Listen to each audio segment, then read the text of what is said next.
This is how you're going to combine postage on eBay by creating flat or promotional shipping rules. First is to log into your eBay Seller Hub. So just click on Sell at the top of your screen right here.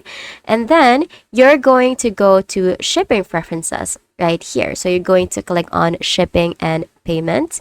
And then here, you're going to select Flat Shipping Rules. Here you can set combined shipping discounts like charging one flat fee for multiple items.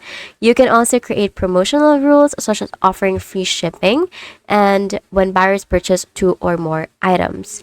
Once your rules are set, eBay will automatically apply them when a buyer checks out with multiple items from your store. So this is actually your shipping preferences. And then from here, you're just going to click on flat shipping right here. So you can see the offer flat shipping, and then you're going to have to set this, or you're going to edit this and until it says yes. And then after that, you can set up some rules, like I said. And then once your rules are set, again, it's going to automatically be applied. And that's it. That is how you combine postage on eBay and create flat or promotional shipping rules. If you found this video helpful, please don't forget to like the video and subscribe to the channel for more videos like this.